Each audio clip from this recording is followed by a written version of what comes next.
On est dimanche et c'est déjà l'heure d'un nouveau rewind d'internet pour rattraper ce que vous avez pu manquer sur les réseaux ces derniers jours. On commence avec Brad Pitt qui a été au cœur d'une affaire qui a affolé l'internet français. À la suite d'un reportage diffusé dans l'émission 7 à 8, on a appris que Anne, une française, s'était fait arnaquer par un faux Brad Pitt à hauteur de 800 000 €. Et évidemment, ça a inspiré beaucoup de monde sur TikTok pour parodier ce moment.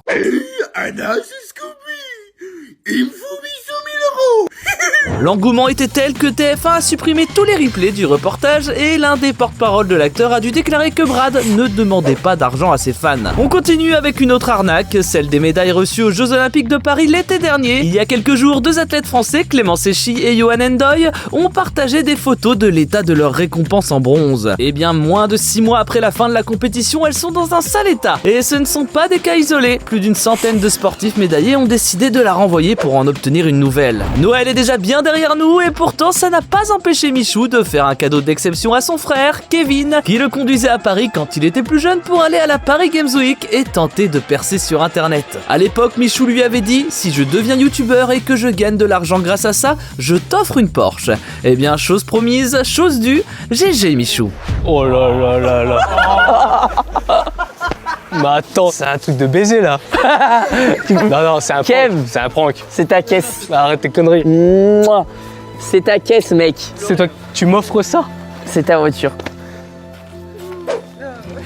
En ce moment, c'est l'Open d'Australie de tennis avec les plus grandes stars mondiales qui s'affrontent. Mais problème, les droits de diffusion coûtent très cher. C'était sans compter sur la créativité de la chaîne YouTube officielle de la compétition. Vous vous souvenez de Wii Sport? Eh bien, c'est pareil, mais en temps réel, sur des vraies images de match.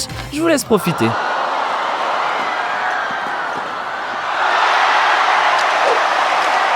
Du côté de Billy, on commence 2025 par un petit urbex avec Bilan. Et visiblement, il y avait un petit air de famille dans ce portrait au-dessus de la cheminée. Mais je suis choqué, elle te ressemble en fait.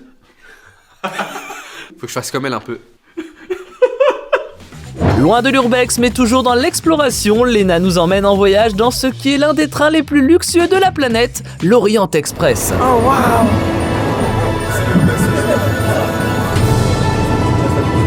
Ah là là là là, ça donne envie de reprendre des vacances. On termine ce rewind internet avec une vidéo qui donne le sourire. Il y a quelques années, on avait reçu Violette d'Orange en challengeuse dans l'émission. Son rêve absolu était de participer au Vendée Globe. C'est désormais chose faite. À l'heure où je vous parle, elle est aux 3/4 de la course après avoir passé le Cap Horn.